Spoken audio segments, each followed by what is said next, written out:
Yo, what's up everyone? Voskedop, this is Valoramous, and today's DJ tutorial I'm going to discuss how I planned and prepared and conducted a reconnaissance for a private event here in Germany.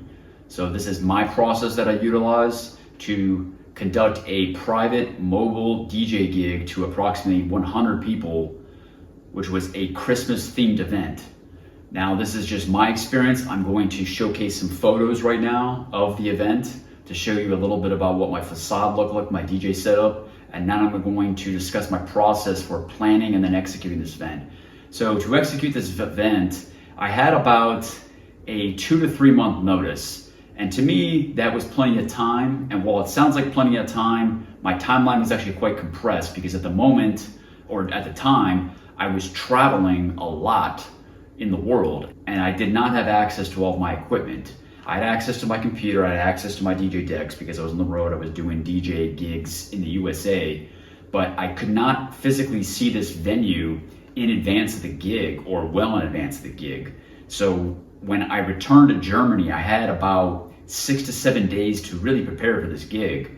But what I did in advance is I communicated with the vendor, I communicated with the group that I was hosting the party, I communicated with the individual that had coordinated with me to DJ this party, and I asked for photos, I asked for the power outlets, I asked for dimensions of the room, I asked for if there was going to be a projector or a built-in sound system.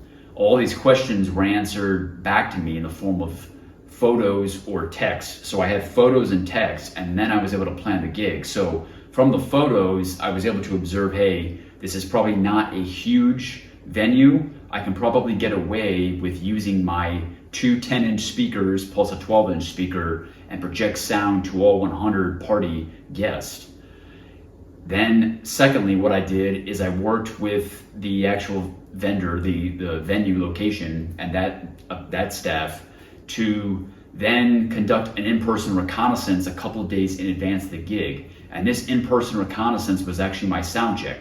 So my first piece of advice is to ask questions about the venue, about the dimensions, about the sound, and about the layout. Then you want to follow it up with actually scheduling an in-person reconnaissance to scope the venue. And during this in-person reconnaissance, the sound check is the most critical because without sound, you really cannot perform your gig. So when I arrived on site for the sound check, it took me about roughly 1 hour to bring in all my equipment, or at least the most important pieces of the equipment to conduct this sound check. I needed a transformer for this actual gig because my PA system was 125 volts and I was using 220 volts here in Germany. So I may create a video in the future on the traveling DJ using different voltages and watts to conduct yourself as a DJ, because knowing a little about transformers and then adapters and the different outlets, that will save you as an international DJ if you're doing gigs across the world. Now, in most cases, stuff is dual voltage now, so you won't have to be too concerned. But in this case, I had a system that was 125 volts only, so I needed a step down, or actually it would have been a step up transformer to plug into 220 volts, which was the power, that's the voltage in most of Europe and a lot of the world, quite frankly.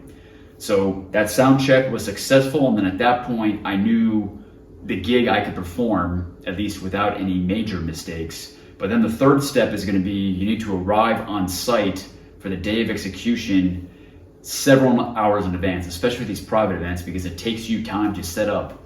The stuff you see behind you, this all went with me to the gig. So the backdrop, the table, I had a facade in front of me, the lights, I had pylons, which required setup time. I had rotating focus spot, 4 Zulu pearls, and all this equipment that I brought to the site. This required me several hours to set up. And so I arrived approximately 3 hours prior to start time, and I had all my equipment set up in about 2 hours and some change. A little over 2 hours, and I had a few individuals to help me and I was guiding them, but they didn't really know about DJ equipment. All they knew is if I told them to move that there or try to build or erect this backdrop, they could assist with that, but they didn't know exactly how it needed to be or about all the various cables that I had.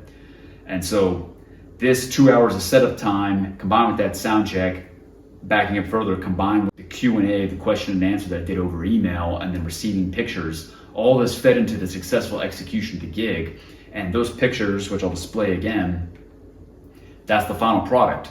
You see a facade, you see lights. I had 3 speakers, I had the DJ booth, and then folks were able to come to me and request music, and the gig was a success. And in the description below, I'll also leave a link to a 30-minute snippet of the actual DJ set. This was in December, just before Christmas of 2022. And voila, that was the gig. And that's how you successfully plan, conduct a reconnaissance, and then execute these private mobile DJ events. If you have any other tips for executing private DJ events, please leave those in the comments below, and I'll see you in the next video.